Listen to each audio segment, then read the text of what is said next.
des membres de l'organisation toujours de la Lina Foot, Isaac Ngata, qui est l'entraîneur du DSMP, des clubs Motema Pembe, les Immaculés de Kinshasa. Dans une interview qu'il a accordée à un média international, il a expliqué que si les joueurs n'arrivent pas à être les mieux en quittant la RDC pour l'Europe, c'est parce qu'ils accumulent des matchs. Par exemple, en une semaine, un club joue 2-3 fois, ce n'est pas normal. Lui, il plaide pour que la Lina Foot puisse réorganiser son calendrier dans le sens où un seul match peut se jouer pour une semaine et c'est suffisant. Comment vous trouvez ça? Un seul match pour une semaine et c'est suffisant, je ne pense pas. Pas du tout.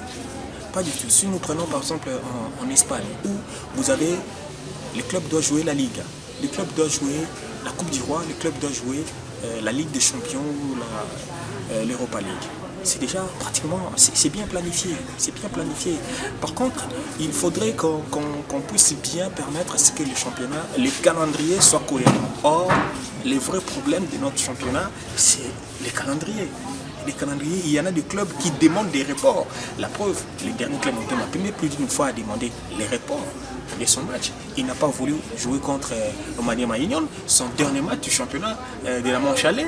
Ça tirait en longueur, ce n'était pas l'organisateur, c'est maintenant les clubs qui commencent à demander les reports des matchs. Comment voulez-vous, vous êtes à la fois organisateur et vous êtes obligé d'accorder un report à un club parce que ce club-là doit aller prester sur la scène continentale. Donc tout le monde est obligé de se réunir ou de se mettre autour d'une même table pour pouvoir décider une fois pour toutes sur certaines réalités qui rencontrent l'organisateur, qui rencontrent le club. Est-ce parce que vous êtes engagé en compétition africaine et que des droits, on doit vous accorder les rapports des matchs? Non. Si vous regardez notre championnat, connaît des difficultés notamment causées par ces clubs-là qui sont engagés en compétition africaine interclub.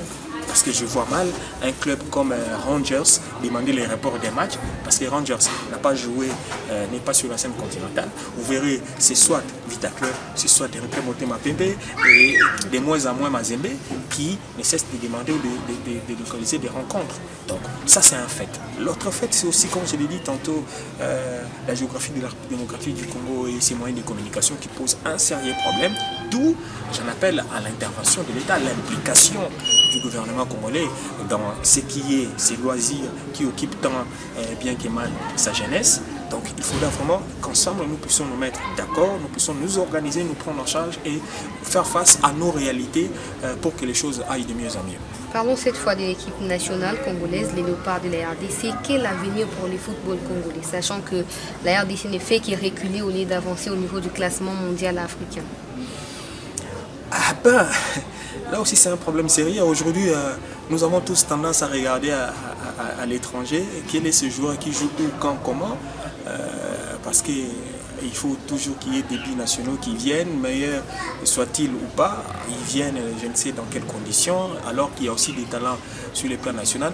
Moi je me rappelle bien une certaine époque, la RDC avait une très bonne prestation quand il arrivait à faire un bon mixage entre ceux qui jouent à l'Europe et ceux qui évoluent au niveau du championnat national. Mais aujourd'hui, nous avons tous les yeux rivés vers ces joueurs-là qui viennent, les binationaux, tous ceux qui viennent de l'étranger. Or, ceux qui viennent de l'étranger, ils ont une certaine culture.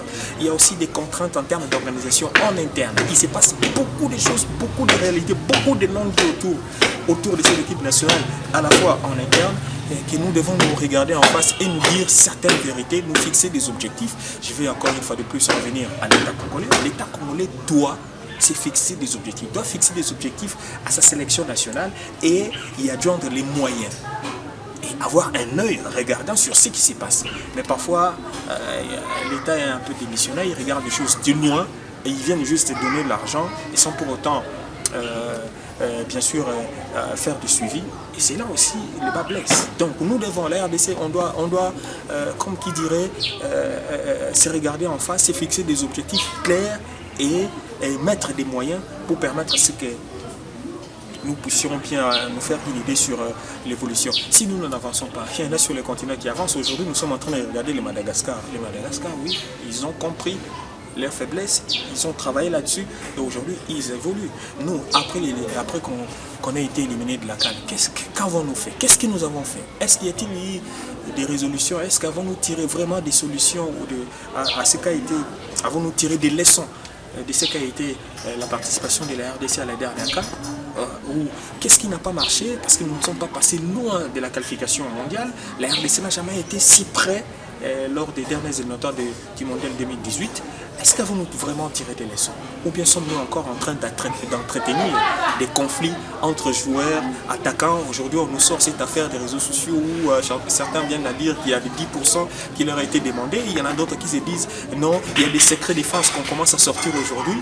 Tout ça là, nous, on n'en a pas envie. Ce que nous avons besoin aujourd'hui, c'est renouer avec la Coupe du Monde et aller chercher les trophées de la CAN. Oui, si et c'est moi aussi. L'actuel gouvernement ou présidence de la République pourrait également s'investir, en faire également un de ses objectifs. Ah, oui, pourquoi pas? Parce que sous le mandat du président Kabila, on a remporté 2 fois les CHAN, on a remporté autant de fois la Ligue des Champions et la Coupe de la Confédération. Sur le plan sportif, avec le président Félix-Antoine Tshisekedi aujourd'hui, on compte au niveau de la boxe. Ah, c'est cette ceinture de W remportée par Ilunga Makabu. On compte encore les basketball avec la Frochan, où on a remporté bien sûr. On peut compter également déjà une qualification méritée aux Jeux Olympiques, avec notamment la boxe. Donc il y a quand même des indicateurs, mais l'objectif, il y a toujours un penchant sur le football. Donc quand on regarde le football, on peut également noter la participation de la RDC à la dernière Coupe du Monde de handball chez les dames. Mais le football, c'est l'opium du peuple. Nous voulons tous que la participation, c'est devenu une habitude. Oui, mais nous n'avons plus besoin de participer, nous avons besoin de gagner, d'aller gagner, chercher ces trophées. Ça date. La dernière, c'est depuis 1974. Nous devons nous investir pour aller chercher les trophées. Mais de la manière dont nous sommes en train de nous y prendre là, ça paraît très compliqué. Ça paraît très compliqué et renouer encore avec la Coupe du Monde sera encore plus dur et difficile. Donc, il faudrait vraiment qu'on trouve des solutions ensemble. En commençant par la sommité. Qu'on ne regarde pas que la politique. Parce que dans notre pays, on a toujours tendance à regarder politique. Non. À la fois, la politique... oui, mais il faudrait également regarder d'autres secteurs où les choses, comment booster également ces secteurs-là pour que les pays soient dignement honorés. Votre dernier mot, vous allez essayer de résumer en ce qui concerne les sponsoring plutôt de clubs à des entreprises, à des histoires comme ça qui permettent aux clubs d'avoir suffisamment de moyens pour évoluer et pour maintenir aussi des caps au niveau africain, mais aussi la organisation, la synergie ou la communication, la symbiose au sein de l'équipe nationale.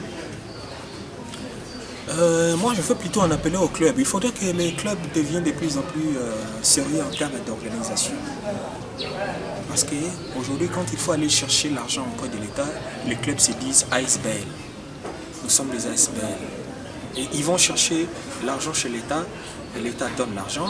Mais quand on veut chercher à avoir un œil là-dedans, on est des ASBL, donc on ne peut pas justifier patati patata. Non.